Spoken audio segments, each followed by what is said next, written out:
نحن على ذلك لمن الشاهدين والشاكرين والحمد لله رب العالمين إن الله وملائكته يصلون على النبي يا أيها الذين آمنوا صلوا عليه وسلموا تسلیما۔ محبت اور پیار کے ساتھ مل کے پڑھیے الصلاۃ والسلام علیک یا سیدی یا رسول اللہ وعلی آلک واصحابک یا سیدی یا حبیب اللہ۔ الصلاۃ والسلام علیک یا سیدی یا نبی اللہ وعلی آلک واصحابک یا سیدی یا رحمۃ للعالمین یا صاحب الجمال و یا سید البشر من وجهك المنیر لقد نور القمر لا يمكن الثناء كما كان حقه بعد از خدا بزرگ توئی قصہ مختصر اور کی محمد سے وفا تو نے تو ہم تیرے ہیں، یہ جہاں چیز ہے کیا لوح و قلم تیرے ہیں۔ مولا صلی وسلم دائما ابدا علی حبیبک خیر الخلق کلہم، هو الحبیب الذی ترجى شفاعته لكل حول من الاحوال مقتحم۔ مولا صلی وسلم دائما ابدا علی حبیبک خیر الخلق کلہم۔ خالق کائنات کی حمد و ثنا کے بعد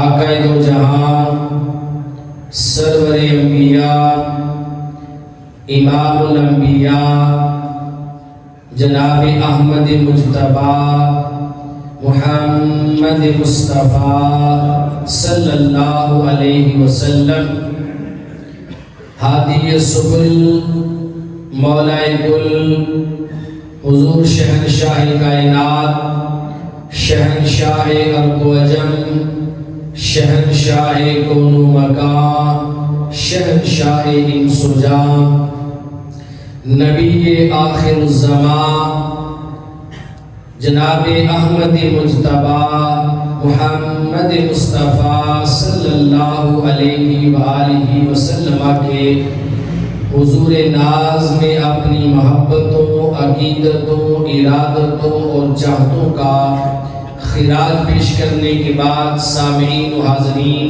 السلام علیکم ورحمۃ اللہ وبرکاتہ۔ سامعین محتشم، بارگاہ خدا میں التجا اور اپیل ہے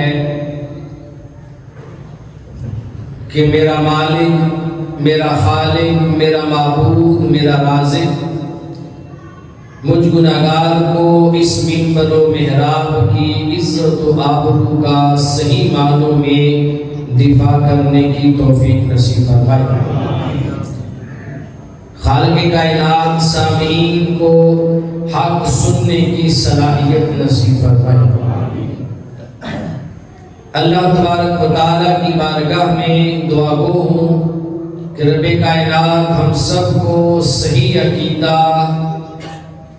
اور کامل ایمان اور نجات پانے والے اعمال کی توفیق نصیب فرمائے۔ سامعین محتشم، اس سے قبل جو جمعہ گزرا تھا وہ رمضان المبارک کا جمعۃ الوداع تھا، جس موقع پر ہم نے اللہ کے حضور دعا مانگنے کے بارے میں چند باتیں جمعۃ المبارک کے خطبہ میں آپ کے گوش گزار کی تھی، اور پھر عید الفطر کے موقع پر ہم نے والدین کے حقوق میں سے چند حقوق کی جھلک آپ کے سامنے پیش کی تھی۔ رب کائنات ہمیں عمل کی توفیق نصیب فرمائے۔ اور آج میں سورۃ النساء 5واں پارہ، اس کی آیت نمبر 36 سے بندوں کے حقوق کیا ہے، یعنی حقوق العباد، اگر ان میں سے ہر حق کو الگ الگ بیان کیا جائے تو بہت سارا وقت درکار ہے، کئی مہینے درکار ہیں، کئی جمعے درکار ہیں، کئی نشستیں درکار ہیں، لیکن آج میں اکٹھا سب کا ایک ہی آیت کریمہ سے بیان کر رہا ہوں۔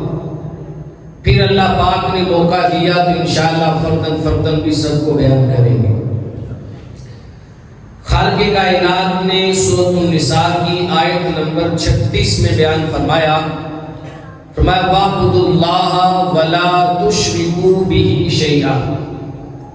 وَاعْبُدُوا اللَّهَ، تم اللہ تبارک و تعالیٰ کی عبادت کرو۔ یہ بات تو اظہر من الشمس ہے کہ عبادت کے لائق صرف اللہ ہی کی ذات ہے، اس کے علاوہ کسی کو عبادت زیبا نہیں ہے۔ اللہ ہی کی عبادت کرو، وَاعْبُدُوا اللَّهَ، اور تم اللہ کی عبادت کرو۔ اللہ نے اپنی عبادت کا حکم دیا حقوق العباد کو شروع کرنے سے پہلے، وَلَا تُشْرِكُوا بِهِ شَيْئًا، اور تم اللہ تبارک و تعالیٰ کے ساتھ کسی کو شریک نہ بنانا۔ ایک حکم دیا کہ تم اللہ کی عبادت کرو، اور دوسرا فرمایا تم اللہ کے ساتھ کسی کو شریک نہ بنانا۔ اللہ تبارک و تعالی شرکت کو پسند نہیں فرماتا، اور پسند کیوں فرمائے، اس کا کوئی ہمسر ہے ہی نہیں۔ کائنات عالم کے اندر کوئی اس کا شریک بننے کے نہ لائق ہے، نہ بن سکتا ہے، اور نہ کائنات عالم میں کوئی اللہ تبارک و تعالی جیسا معبود ہو سکتا ہے۔ معبود حقیقی کائنات عالم کے اندر ایک ہی ہے، اسی کی ذات کو عبادت لائق ہے، اور اسی ہی کی عبادت کرنی چاہیے۔ اگر کسی اور کو معبود مان کر عبادت کریں گے تو یہ اللہ تبارک و تعالیٰ کے ساتھ شرک کرنا ہو جائے گا۔ تو اللہ پاک نے فرمایا وَاعْبُدُوا اللَّهَ وَلَا تُشْرِكُوا بِهِ شَيْئًا، تم اللہ تعالیٰ کی عبادت کرو اور اس کے ساتھ کسی کو شریک نہ بناؤ۔ پھر فرمایا وَبِالْوَالِدَيْنِ إِحْسَانًا، اور تم اپنے والدین کے ساتھ اس نے سلوک کرو۔ ابھی میں قرآن کی آیت کا ترجمہ کر رہا ہوں، اس کی وضاحت میں پھر بعد میں کرتا ہوں۔ وَبِالْوَالِدَيْنِ إِحْسَانًا، اپنی بندگی اور شرک سے منع کرنے کے بالکل متصل اور ساتھ ہی حکم دیا کہ والدین کے ساتھ نیکی کرو، والدین کے ساتھ اچھا برتاؤ کرو، اچھا سلوک کرو، ان کا کہا ہوا مانو۔ وَبِذِي الْقُرْبَى، اور قریبی رشتہ داروں کے ساتھ بھی حسن سلوک کرو۔ وَالْيَتَامَى، یتیموں کے ساتھ بھی اچھا برتاؤ کرو۔ وَالْمَسَاكِينَ، اور مسکینوں کے ساتھ بھی اچھا برتاؤ کرو۔ وَالْجَارِ ذِي الْقُرْبَى وَالْجَارِ الْجُنُبِ وَالصَّاحِبِ بِالْجَنبِ، اور فرمایا اپنے قریب کے ہمسائے اور اپنے دور کے ہمسائے اور اپنے سفر کے ہمسائے، اپنی مجلس کے ہمسائے، ان کے ساتھ بھی تم اچھا سلوک اور اچھا برتاؤ کرو۔ وابن السبیل، اور مسافروں کے ساتھ بھی اچھا برتاؤ کرو۔ وما ملکت ایمانکم، اور اپنے غلاموں کے ساتھ جو تمہارے ماتحت ہیں، ان غلاموں کے ساتھ بھی حسن سلوک سے پیش آؤ۔ ان اللہ لا يحب من کان مختالا فخورا، بے شک اللہ تبارک و تعالی متکبر اور مغرور انسان کو پسند نہیں فرماتا۔ اللہ متکبر اور مغرور کو پسند نہیں فرماتا۔ یہ آیت کریمہ جو ہے، اس آیت کریمہ کے اگر دو حصے کر لیے جائے تو اس آیت کریمہ کے پہلے حصے میں اللہ پاک نے وَاعْبُدُوا اللَّهَ وَلَا تُشْرِكُوا بِهِ شَيْئًا، اس حصے کے اندر اللہ پاک نے حقوق اللہ کو بیان فرمایا، اور حقوق اللہ کے لیے صرف دو جملے رکھے، وَاعْبُدُوا اللَّهَ اور وَلَا تُشْرِكُوا بِهِ شَيْئًا، اور آگے جو دو سطریں دو لائنیں بیان فرمائی اس سب کے اندر حقوق العباد کو بیان فرمایا۔ پہلے حقوق اللہ کو بیان فرمایا کہ تم اللہ کی عبادت کرو، وہ اللہ تبارک و تعالیٰ کے ساتھ کسی کو شریک نہ بناؤ۔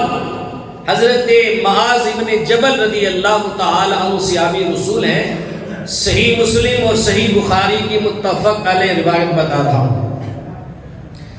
معاذ ابن جبل رضی اللہ تعالی عنہ فرماتے ہیں کہ ایک موقع تھا، میں حضور علیہ السلام کے ساتھ سواری پر دراز گوش پر حضور علیہ السلام کے پیچھے میں بیٹھا تھا سواری پر۔ حضور علیہ السلام نے مجھے فرمایا، اے معاذ ابن جبل، تم جانتے ہو کہ اللہ تبارک و تعالیٰ کا بندوں پر کیا حق ہے، اور پھر بندوں کا اللہ تبارک و تعالیٰ پر کیا حق ہے، دونوں بیان فرمائے۔ عرض کی یا رسول اللہ، اللہ اور اس کا رسول ہی زیادہ بہتر جانتا ہے کہ اللہ تعالیٰ کا بندوں پر کیا حق ہے اور پھر بندوں کا اللہ پر کیا حق ہے۔ تو تاجدار کائنات صلی اللہ علیہ وسلم نے فرمایا، اے معاذ ابن جبل، اللہ تبارک و تعالیٰ کا بندوں پر حق یہ ہے کہ بندے اللہ کی عبادت کریں، بندے اللہ کی وَاعْبُدُوا اللَّهَ، اللہ کی عبادت کریں، وَلَا تُشْرِكُوا بِهِ شَيْئًا، اور اللہ تبارک و تعالیٰ کے ساتھ کسی کو شریک نہ بنائے، یہ اللہ کا حق ہے۔ بندے اللہ کی عبادت کریں اور اللہ کے ساتھ کسی کو شریک نہ بنائے، یہ اللہ تعالیٰ کا بندوں پر حق ہے، اور یہ بندوں کے ذمہ لازم ہے۔ جو یہ حق پورا نہیں کرے گا وہ جہنم میں جائے گا۔ اور پھر فرمایا، کیا تم جانتے ہو کہ بندوں کا اللہ پر کیا حق ہے؟ اور یہ حق جو بتا رہا ہوں یہ محض اللہ کا فضل و کرم ہے، صرف اللہ کا فضل و کرم۔ عرض کی آقا، اللہ اور اس کا رسول ہی بہتر جانتا ہے کہ بندوں کا اپنے رب پر کیا حق ہے۔ تو حضور نے فرمایا، جب بندے اللہ کا حق پورا کریں گے، اس کی عبادت بھی کریں گے، اس کے ساتھ کسی کو شریک نہیں بنائیں گے، تو پھر رب بھی اپنے بندوں کا حق پورا کرے گا۔ اور بندوں کا رب پر حق کیا ہے؟ فرمایا وہ حق یہ ہے کہ اللہ اپنے فضل و کرم سے جو بندہ اللہ کی عبادت کرے اور اس کے ساتھ کسی کو شریک نہ بنائے، اللہ اپنے فضل و کرم سے اس بندے کو دوزخ سے نجات دے دے گا اور اس بندے کو جنت میں داخل فرما دے گا۔ اس بندے کو اللہ تعالیٰ جنت میں داخل فرما دے گا۔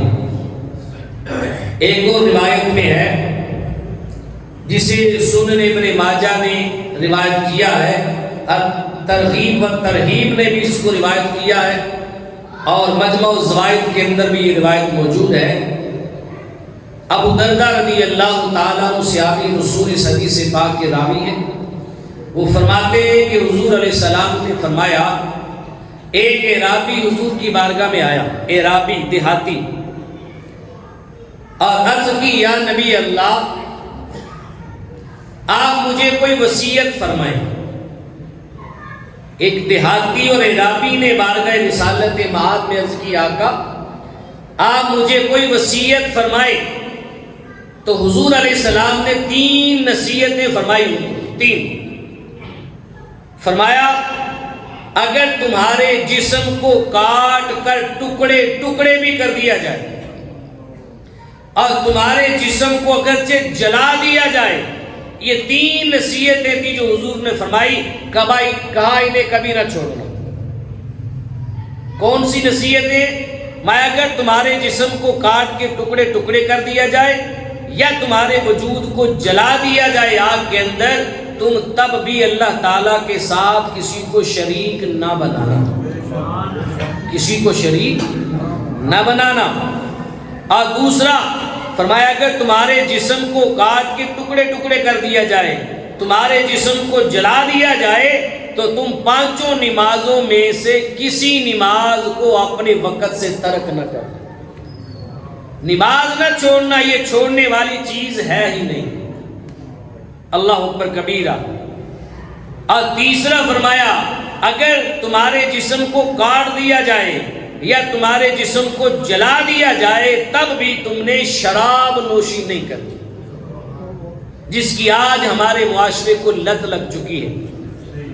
الامان والحفیظ، باپ اپنے بچوں کے سامنے سریعام پی رہا ہے، بعد میں جب بچے جوان ہو کے یہ کام باپ کے سامنے کرتے ہیں تو پھر باپ کے شکوے شکایت ختم نہیں ہوتی۔ آج یہ گھر گھر کی زینت بن چکی ہے، جسے اللہ نے حرام قرار دیا، اللہ کے رسول نے حرام قرار دیا، جسے قرآن نے حرام قرار دے دیا۔ اور رسول اللہ نے فرمایا تمہارا جسم کاٹ دیا جائے، تمہارا جسم جلا دیا جائے، پر تم شراب نوشی نہ کرو۔ ان 3 چیزوں سے اللہ کے حبیب نے منع فرما دی، کہا یہ اللہ کے حق ہے۔ اللہ اکبر کبیرہ۔ وَاعْبُدُوا اللَّهَ وَلَا تُشْرِكُوا بِهِ شَيْئًا، تم اللہ تعالیٰ کے ساتھ کسی کو شریک نہ ٹھہرانا اور اللہ تبارک و تعالیٰ کی عبادت کرنا۔ اس کے آگے متصل فرمایا وَبِالْوَالِدَيْنِ إِحْسَانًا، اور اپنے والدین کے ساتھ حسن سلوک کرنا۔ یہ حقوق العباد بتا رہا کہ اللہ پاک نے اپنے حق کے ساتھ ساتھ اپنے بندوں کے کون کون سے حقوق اپنے بندوں پر لازم کیے۔ فرمایا وَبِالْوَالِدَيْنِ إِحْسَانًا، اپنے والدین کے ساتھ نیکی کرنا، حسن سلوک کرنا۔ اور دوسری آیت میں انشکر لی وَلِوَالِدَيْکَ، فرمایا میرا بھی شکر ادا کرو اور اپنے والدین کا بھی شکر ادا کرو۔ اپنے حق کے ساتھ والدین کے حق کو بیان فرمایا، اپنے شکر کے ساتھ والدین کا شکر واجب کر دیا۔ انسان پر جو اللہ تعالیٰ کی نعمتیں ہیں، ان نعمتوں میں انسان کے حق میں جو سب سے بڑی نعمت ہے وہ انسان کا اپنا وجود ہے۔ سب سے بڑی نعمت انسان کا وجود ہے، اور اس وجود کے دنیا میں ظاہر ہونے کے 2 سبب ہیں، ایک سبب عارضی ہے اور ایک سبب حقیقی ہے۔ انسان کے وجود کا حقیقی سبب ہے اللہ تبارک و تعالیٰ کی ذات۔ اللہ تبارک و تعالیٰ کی ذات اس کے دنیا میں آنے کا حقیقی سبب ہے۔ اللہ نہ چاہتا تو انسان دنیا میں نہ آتا، حقیقی سبب اللہ کی ذات ہے۔ تو جب حقیقی سبب اللہ کی ذات ہے تو بندے پر دنیا میں آنے کے بعد، یہ وجود کی نعمت ملنے کے بعد اور ہوش اور خرد کے بعد بندے پر واجب ہے کہ اپنے رب کا شکر ادا کرے، شکر ادا کرے۔ تو جس طرح اللہ تبارک و تعالیٰ کی ذات حقیقی سبب ہے، اسی طرح والدین جو ہیں یہ دنیا میں آنے کے لیے بندے کے وجود کے ظاہری سبب ہیں۔ ظاہر سبب والدین بنے ہیں، والدین کے ذریعے سے اولاد دنیا میں آئی ہے۔ تو جس طرح حقیقی سبب اللہ تھا اس کا شکر واجب ہے، والدین ظاہری سبب ہیں، اس طرح والدین کا شکر بھی اولاد پر واجب ہے۔ اولاد جہاں اپنے رب کا شکر ادا کرتی ہے، رب فرماتا ہے اپنے والدین کا شکر بھی ادا کرو، یہ تمہارا حق ہے۔ یہ حقوق میں شامل ہے۔ اللہ تبارک و تعالیٰ کی ذات انسان کی تربیت اور پرورش کرنے کا بھی حقیقی سبب ہے۔ حقیقت میں ہر انسان کی تربیت اور پرورش کرنے والا اللہ ہے، انسان کو پالنے والا اللہ ہے، اس کا شکر واجب ہے۔ اسی طرح ظاہراً ہر انسان کی اپنی اولاد کی تربیت اور پرورش کرنے کا جو ظاہری سبب ہے وہ والدین ہے۔ ظاہراً والدین اپنی اولاد کو پالتے پوستے ہیں، تربیت کرتے ہیں، پرورش کرتے ہیں۔ تو جس طرح حقیقی پالنے والے کا شکر واجب ہے، ایسے ظاہری پالنے والے والدین کا شکر کرنا بھی کیا ہے؟ واجب ہے۔ جس طرح اللہ تبارک و تعالیٰ اپنے بندوں پر بے شمار نعمتیں کرتا ہے، اور نعمتیں کرنے کے بعد اللہ تعالیٰ ان نعمتوں کا عوض نہیں مانگتا، یہ نہیں کہتا کہ یہ نعمتیں تمہیں دی ہیں اس کے مقابلے میں تم مجھے یہ دے دو، نہیں۔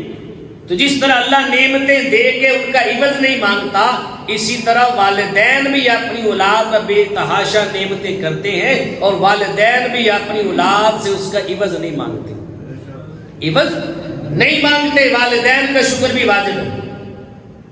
جس طرح رب تعالیٰ اپنے بندوں پر نعمتیں کرتا ہے، اور نعمتیں کرتے ہوئے رب تعالیٰ نہ کبھی تھکتا ہے نہ کبھی اکتاتا ہے، بے تحاشا بے شمار بے حساب انگنت نعمتیں اپنے بندے پہ رب لٹاتا ہے، نہ تھکتا ہے نہ اکتاتا ہے۔ اسی طرح والدین بھی اپنی زندگی کی بے تحاشا خوشیاں اپنی اولاد پہ لٹا دیتے ہیں، اور لٹاتے ہوئے والدین نہ تھکتے ہیں نہ اکتاتے ہیں۔ اس لیے جہاں رب کا شکر واجب کیا، وہاں والدین کا شکر بھی اولاد پر واجب ہے۔ اور پھر فرمایا جیسے بندے گناہگار ہوتے ہیں، جب بندے گناہ کرتے ہیں تو گناہ کرنے کے بعد بھی اللہ تبارک و تعالیٰ اپنے گناہگار بندوں پر اپنی رحمتوں کے دروازے بند نہیں کرتا۔ اللہ اپنی رحمتوں کے دروازے بند نہیں کرتا۔ اسی طرح جب اولاد نالائق اور نافرمان بھی ہو جائے تو والدین بھی اپنی اولاد کو اپنی شفقتوں سے محروم نہیں کرتے، شفقتوں سے محروم نہیں کرتے ہیں۔ لہذا والدین کا شکر ادا کرنا بھی اولاد پر کیا ہے؟ واجب ہے۔ پھر فرمایا والدین کے حقوق پہ آ کر کہ ماں باپ کے ساتھ ہمیشہ اچھا برتاؤ کرو، ہمیشہ نیکی کرو، اور ایک حق یہ ہے کہ اپنی آواز کو اپنے ماں باپ کی آواز سے کبھی بلند نہ کرو۔ بولتے ہوئے ہمیشہ لحاظ رکھو کہ والدین ہی بلند رہیں، ہر لحاظ سے آواز بھی والدین کی بلند رہے۔ اولاد کی آواز بھی والدین کی آواز سے بلند ہوئی تو بے ادبی کا تصور پیدا ہو جائے گا۔ اللہ اکبر کبیر۔ بات کرتے ہوئے والدین سے کبھی سختی میں اور سخت لہجے میں بات نہیں کرنی۔ والدین اگر مطالبات رکھیں تو کوشش کریں حد المقدور، اگر والدین کے مطالبات پورے کیے جا سکتے ہیں تو پورے کریں، وگرنہ ان کے مطالبات سن کر فوراً انکار نہ کیا جائے، فوراً انکار نہ کیا جائے۔ ایسا ہیلا تلاش کیا جائے کہ جس میں والدین راضی رہیں اور ان کے مطالبات بھی منظور ہو جائیں۔ والدین کو ہر حال میں راضی رکھنا چاہیے، ان کے ساتھ عاجزی کے ساتھ تواضع کے ساتھ بات کرنی چاہیے، ان کی ضروریات کو اپنی ضروریات پہ ترجیح دینی چاہیے۔ اولاد اپنی ضروریات کو دیکھتی ہے، کہ اپنی اولاد کی ضروریات کو دیکھتی ہے۔ جنہوں نے تمہاری ضروریات کو پورا کیا ان کی ضروریات کو نہیں دیکھا جاتا۔ پہلے اپنے والدین کی ضروریات کو پورا کرو، پھر اپنی ضروریات کو پورا کرو۔ اور شرعی مسئلہ یہ ہے، اگر نفلی نماز پڑھ رہے ہو اور والدین میں سے کوئی تمہیں بلا لے، بعض روایات میں ماں کا ذکر ہے، اگر ماں بلائے نفلی نماز پڑھ رہے ہو تو نفلی نماز توڑ کے اپنی ماں کی بات سننے کے لیے چلے۔ اللہ اکبر کبیر۔ نفلی عبادت و فرضی نہیں۔ اگر فرض ہے والدین نے بلایا ہے تو اس صورت میں جلدی سے اپنے فرض کو پورا کریں، پورا کر کے پھر جو سب سے پہلا کام نماز کے بعد ہو وہ والدین کے پاس جاؤ، ان کی بات کو سننا، ان کی ضروریات کو پورا کرنا۔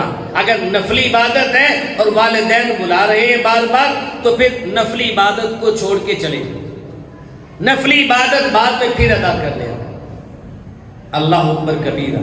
اور شریعت مطہرہ نے یہاں تک حکم دے دیا، اگر تمہارا والد تمہاری بیوی کو پسند نہیں کرتا اور کہتا ہے کہ اپنی بیوی کو طلاق دے دو تو والد کی نافرمانی نہیں کرنا، باپ کے کہنے میں بیوی کو طلاق بھی دے دینا۔ یہ شریعت کا حکم ہے۔ آج ان باتوں سے کتنے گھر اجڑ گئے۔ والدین بھی خواہ مخواہ ضد میں آ کر نہ ایسا کریں، ضد میں نہ کریں ایسا۔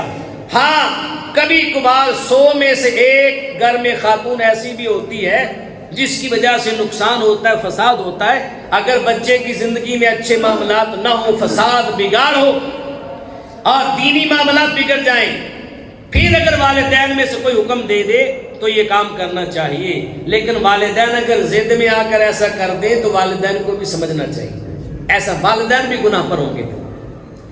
سیدنا عمر فاروق رضی اللہ تعالیٰ عنہ کے صاحبزادے عبداللہ ابن عمر رضی اللہ تعالیٰ عنہ، یہ حدیث پاک سنن ابی داؤد کے اندر ہے، جامع ترمذی کے اندر ہے، اور سنن نسائی کے اندر بھی ہے، ابن ماجہ شریف کے اندر بھی موجود ہے، سیاستہ کی کتاب میں۔ عبداللہ ابن عمر رضی اللہ تعالیٰ عنہ فرماتے میں نے خاتون سے نکاح کیا اور میں ان سے بڑی محبت کرتا تھا، بڑی محبت کرتا تھا۔ نماز کا ٹائم ہو گیا، میرے والد محترم نماز کے لیے گئے، مجھے بلایا، میں ان کے پاس بیٹھا رہا، باتیں کرتا رہا، ان کی محبت میں گم رہا۔ یہ رویہ میرے والد سیدنا عمر فاروق رضی اللہ تعالیٰ عنہ کو اچھا نہ لگا۔ انہوں نے بعد میں مجھے کہا بیٹا عبداللہ بن عمر اپنی اس بیوی کو طلاق دے دو۔ جب باپ نے کہا بیوی کو طلاق دے دو تو صحابی رسول کہتے میں نے طلاق دینے سے انکار کر دیا۔ میں نے کہا مجھے ان سے محبت ہی بہت زیادہ ہے، طلاق کیسے دوں؟ سیدنا فاروق اعظم رضی اللہ تعالیٰ عنہ نے جا کر بارگاہ رسالت مآب میں شکایت کی، یا رسول اللہ میں نے اپنے بیٹے کو ایسے کہا ہے، انہوں نے انکار کر دیا۔ حضور علیہ السلام نے عبداللہ بن عمر رضی اللہ تعالیٰ عنہ کو بلایا اور بلا کر فرمایا عبداللہ بن عمر تمہارا باپ جو تمہیں کہہ رہا ہے وہ کام کیوں نہیں کرتے؟ کرو۔ عبداللہ بن عمر رضی اللہ تعالیٰ عنہ فرماتے میں نے اپنی بیوی کو گھر آ کے طلاق دی۔ اس حدیث پاک سے علماء نے یہ مسئلہ اخذ کیا ہے، اگر باپ بیوی کو نہ پسند کرتا ہے اور کہے کہ بیٹے سے کہ تم اپنی بیوی کو طلاق دو تو باپ کا حق اتنا ہے کہ اس کے حق کی خاطر اپنی بیوی بھی چھوڑنی پڑ جائے تو چھوڑ دو، یہ باپ کا حق ہے۔ یہ حقوق والدین کے جو رسول اعظم صلی اللہ علیہ وسلم نے اپنی امت کو بتائے، وَبِالْوَالِدَيْنِ إِحْسَانًا وَبِذِي الْقُرْبَىٰ، پھر فرمایا اس کے بعد قریبی رشتہ داروں کے حقوق ہیں، قریبی رشتہ داروں کے۔ صحابہ نے عرض کی یا رسول اللہ ہم صدقات لوگوں کو دیتے ہیں تو سب سے بہترین صدقہ کس انسان پہ ہوگا کہ ہم اس پہ صدقہ کریں، اور تمام صدقات میں سے ہمارا صدقہ اس بندے پہ کرنا افضل ہو، وہ کون سا بندہ جس پہ ہم صدقہ کریں؟ تو حضور علیہ السلام نے فرمایا سب سے بہترین صدقہ وہ ہے جو اپنے قریبی رشتہ داروں پر کیا جائے، اپنے قریبی رشتہ داروں پر کیا جائے۔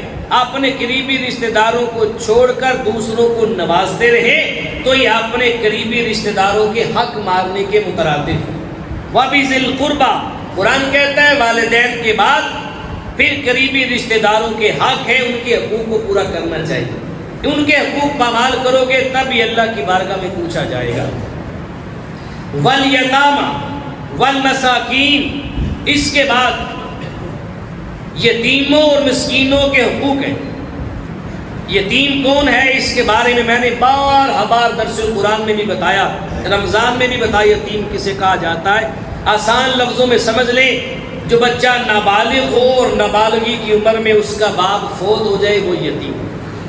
ماں کے فوت ہونے سے بچہ یتیم نہیں ہوتا، یاد رکھیں۔ جانوروں میں جس کی ماں فوت ہو جائے وہ یتیم ہے، اور انسانوں میں جس کا باپ فوت ہو جائے وہ نابالغ ہو تو یتیم ہے۔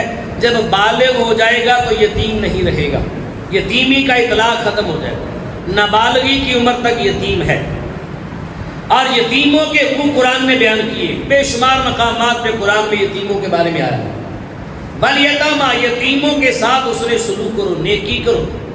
اور ایک حدیث پاک میں ہے حضور علیہ السلام نے فرمایا جس بندے نے یتیم کو اپنے دسترخوان پہ بٹھایا اور اپنے ساتھ بٹھا کے یتیم کو کھلایا اور پلایا، فرمایا اللہ تبارک و تعالیٰ اس بندے کو جنت میں داخل فرما دے گا، اور اس بندے کے جسم پر کوئی ایسا گناہ باقی نہیں رہے گا جسے اللہ تبارک و تعالیٰ معاف نہیں فرما دے، یعنی ہر گناہ کو اللہ معاف فرما کے اس بندے کو جنت میں داخل فرما دے۔ دوسری حدیث پاک میں حضور علیہ السلام نے فرمایا جس بندے نے یتیم کی کفالت کی، بڑی مشہور روایت ہے، پہلے بھی کافی مرتبہ بیان کی ہے، جس بندے نے یتیم کی کفالت کی، یتیم کی کفالت کرنے والا بندہ کل قیامت کے دن جنت میں میرے ساتھ ایسے کھڑا ہوگا جیسے ہاتھ کی 2 انگلیاں برابر ہوتی ہیں۔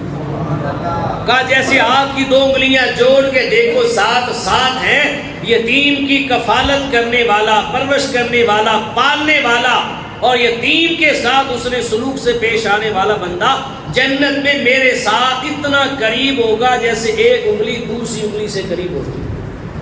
یہ یتیموں کے حقوق ہیں۔ کوئی یتیم نظر آئے تو یتیم کو دھتکارنا نہیں چاہیے، یتیم کو نکالنا نہیں چاہیے، اس کے حقوق ادا کرنے چاہیے۔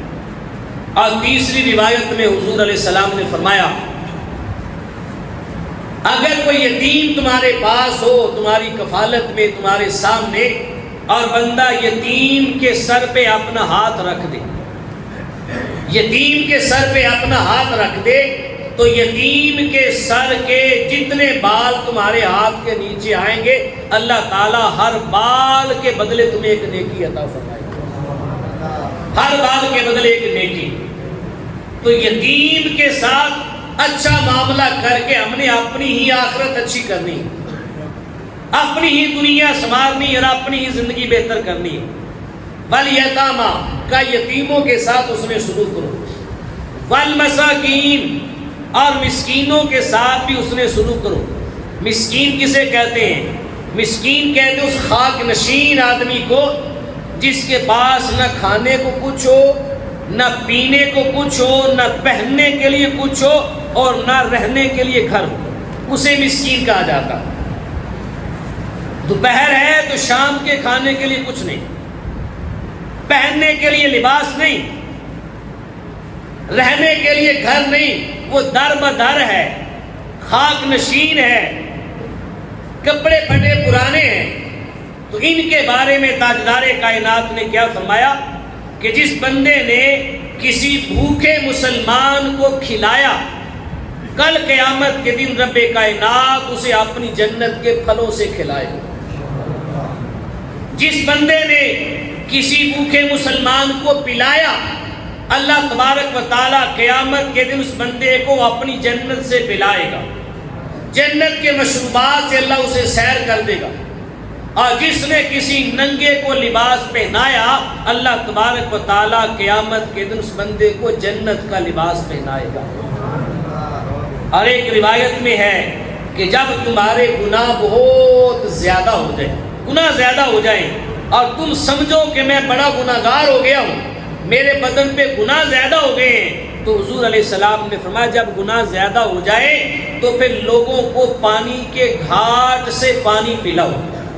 پانی کے گھاٹ سے، گھاٹ کا مطلب یہ ہے کہ 1-2 گلاس نہیں، پھر سبیلیں لگاؤ پانی کی، پھر لوگوں کو سریعام پانی پلاؤ۔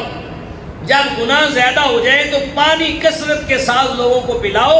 فرمایا تم پانی پلاتے جاؤ گے رب تمہارے جسم سے، تمہارے وجود سے گناہ ایسے جھاڑ دے گا جیسے تیز آندھی کے اندر درختوں کے پتے جھڑ جاتے ہیں۔ پانی پلانے سے گناہ جڑ جاتے ہیں۔ غریبوں کو، مسکینوں کو پانی پلاؤ، کھانا کھلاؤ، لباس پہناؤ، یہ ان کے حقوق میں شامل ہے۔ والیتاما والمساکین والجار ذی القربى والجار الجنبی والصاحب بالجنب، اور فرمایا تمہارے قریب کے ہمسائے، تمہارے دور کے ہمسائے اور تمہارے مجلس کے ہمسائے، چند لمحوں کے جو اجنبی ہمسائے ہیں، کسی بھی قسم کا ہمسایہ ہو اپنے ہمسائے کے ساتھ بھی اچھا برتاؤ کرو، ہمسائے کے حقوق کا خیال اور لحاظ رکھو، اپنے ہمسائے کو کبھی تکلیف نہ دو۔ صحیح بخاری کی روایت حضور علیہ السلام نے فرمایا لا یؤمنو لا یؤمنو لا یؤمنو، وہ بندہ ایمان والا نہیں ہو سکتا، وہ بندہ ایمان والا نہیں ہو سکتا، وہ بندہ ایمان والا نہیں ہو سکتا جس بندے کی تکلیف سے اس کا ہمسایہ محفوظ نہیں ہے۔ ہمسائے کو تکلیف دے کے 5 وقت کی نمازیں پڑھ لو، نمازیں بھی قابل قبول نہیں ہوگی، یاد رکھنا۔ آج ہم حقوق ادا نہیں کرتے، حقوق ادا نہ کر کے کئی سینکڑوں بندوں کے حقوق غصب کرنے کے باوجود بھی دل دکھانے کے باوجود ہم کہتے ہیں عمرہ کر کے آ جائیں گے رمضان میں گناہ جھڑ جائیں گے، حج پہ چلے جائیں گے گناہ معاف ہو جائیں گے. نہیں، یاد رکھنا جو بندوں کے حقوق ہیں حج کرنے سے بھی معاف نہیں ہوں گے، بندوں کے حقوق عمرہ کرنے سے بھی معاف نہیں ہوں گے، بندوں کے حقوق نمازیں پڑھنے سے بھی معاف نہیں ہوں گے. یہ بندوں کے حقوق ایسے ہیں جو ادا کرنے سے ادا ہوں گے اور بندوں کے معاف کرنے سے معاف ہوں گے. وہ جو حج پر جانے سے، عمرہ ادا کرنے سے، کعبۃ اللہ کو دیکھنے سے معاف ہوتے ہیں، وہ حقوق اللہ معاف ہوتے ہیں. اللہ اپنا حق معاف کر دیتا کہ میرا بندہ میری دہلیز پہ آ گیا، میرے گھر میں آ گیا، کہا میرے پاس آئے ہو تو میں نے اپنا حق معاف کر دیا. لیکن میرے بندوں کو جو ستا کے آئے ہو، میرے بندوں کے جو حقوق غصب کر کے آئے ہو، کہا تب تک معاف نہیں کروں گا جب تک میرے بندے معاف نہیں کریں. قیامت کے دن بھی اگر جنت کا سوال ہوگا تو تب بھی پہلے بندے معاف کریں گے، پھر جنت میں جاؤ گے. جب تک بندے معاف نہیں کریں گے تب تک جنت میں جا نہیں سکتے. تو حقوق العباد ہر حال میں ادا کرنے، ہر حال میں. قریب کا ہمسایہ جس کا دروازہ تمہارے دروازے کے ساتھ ہے، دروازے کے سامنے ہے، تمہاری گلی میں ہے، وہ قریب کا ہمسایہ ہے. اور دور کا ہمسایہ، علماء نے لکھا کہ 40 گھر تمہارے ارد گرد جو ہوں گے وہ 40 گھر تمہارے ہمسائے کہلائیں گے، وہ تمہارے ہمسائے ہیں. اور اجنبی ہمسایہ اور مجلس کا اور کم وقت کا ہمسایہ وہ ہے جو چند لمحوں کے لیے تمہارے ساتھ کسی محفل میں بیٹھ گیا، نماز پڑھنے آئے، چند لمحے تمہارے ساتھ مسجد میں بیٹھ گیا، وہ چند لمحے تمہارا ہمسایہ ہے. سفر کیا گاڑی میں، تمہارے ساتھ والی سیٹ پہ جو بیٹھ گیا وہ تمہارا چند لمحوں کا ہمسایہ ہے. اس ہمسائے کے بھی حقوق ہیں. گاڑی میں بیٹھے ہو، ساتھ والی سیٹ پہ کوئی بندہ بیٹھا ہے، وہ تمہارا قریب کا نہیں، دور کا نہیں، اجنبی اور ہم مجلس ہمسایہ ہے. اگر تم نے گاڑی میں سگریٹ پینا شروع کر دی اور تمہارا ہمسایہ تمہاری سگریٹ کے دھوئیں سے تکلیف میں ہے تو تمہارا حق بنتا ہے اسی لمحے اس کے کہے بغیر اس کو باہر پھینک. اگر تمہارا ہمسایہ تکلیف میں رہا تو اللہ کی بارگاہ سے تم سے پوچھا جائے گا. یہ بھی حق ہے. اتنی آواز میں فون سننا شروع کر دیا کہ ساتھ والے کے کان پھٹ رہے، وہ بار بار کہہ رہا بھائی جان آہستہ آواز میں بولے، آہستہ آواز میں بولے، لیکن حضرت کی آواز کم نہیں ہو. یہ اپنے ہمسائے کو تنگ کرنے والی بات ہے. یہ بھی تمہارا ہمسایہ ہے اپنی گلی کے اندر. اور یہ بات بھی کہوں گا، اگر اپنے گھر میں، آپ گیراج میں اپنی گاڑی واش کرتے ہیں اور تمہاری گاڑی کو دھوتے ہوئے پانی تمہاری گلی میں آتا ہے، اپنے ہمسائے سے اجازت لو. کہیں پانی تمہارے ہمسائے کے دروازے کے سامنے آیا، وہ اخلاقاً تمہیں کہنے کی جرت نہیں کرتا لیکن اندر سے کتنا تنگ ہے، کتنا پریشان ہے، کبھی تم نے پوچھا اس کو؟ اس کی گلی میں دروازے کے سامنے تم نے چٹائیاں بچھا لی اور محفل بھی کروا لی، دروازے کے اوپر ساؤنڈ سسٹم لگا لیا، کبھی اپنے ہمسائے سے اجازت مانگی؟ اگر ہمسایہ ناراض ہے، ہمسایہ تکلیف میں ہے، تنگ ہے، پریشانی میں ہے تو یہ معاملات درست نہیں. پہلے اپنے ہمسائے کی اجازت ضروری. حضور علیہ السلام نے فرمایا، اللہ پاک نے ہمسائے کے بارے میں جبریل امین علیہ السلام کو بھیج کر مجھے اتنی وصیتیں فرمائی کہ مجھے گمان ہوا کہ اللہ تعالی ہمسائے کو وراثت میں بھی حصے دار قرار دے دے گا. اتنے حقوق ہیں ہمسایوں کے، اس قدر ہمسایوں کے حق ہیں. اللہ اکبر کبیر. اور پھر فرمایا جب تم اپنے گھر میں کوئی سالن بناؤ تو سالن میں شوربہ تھوڑا زیادہ بنا لیا کرو. آج ہم کھاتے ہیں ملائی بوٹی، چکن ٹکا، کباب، اس طرح کی چیزیں کھاتے ہیں، ہم چرخ کھاتے ہیں، مرغ کھاتے ہیں، گوشت کھاتے ہیں. حضور علیہ السلام کو پسند کیا تھا؟ شوربے والا سالن. حضور کی سنت تھی شوربے والا سالن، حضور کی سنت تھی. میں جب تم سالن بناؤ تو شوربہ بنایا کرو، شوربہ بناؤ. اور شوربہ جب بنا لو تو سارا خود نہیں کھانا، حقوق بھی ہیں. اس شوربے میں سے ایک پیالی شوربہ لے کر اپنے ہمسائے کے گھر میں بھیجو، اپنے ہمسائے کے گھر میں بھیجو. یہ بھی حق ہے، یہ بھی حق ہے. ہمارے گھر میں فریزر کے اندر کئی دنوں کی سبزیاں سالن پڑے رہیں گے، لیکن ہم ہمسائے کے گھر میں بھیجنا گوارا نہیں کرتے۔ یاد رکھیں، اگر ہمسایوں کے حقوق ادا کریں اور یہ محبت پیار کا ہم دامن پھیلائیں، اور جس طرح رسول اعظم نے فرمایا شوربہ بناؤ اور ہمسائے کے گھر میں بھیجو، اگر ہم ہمسائے کے گھر میں بھیجنا شروع کر دیں، ہمسایہ آپ کو تحفہ بھیجے، تو آپ ہر روز تازہ کھانا کھائیں گے۔ ہر روز آپ کو باسی کھانا کھانے کے لیے نہیں ملے گا۔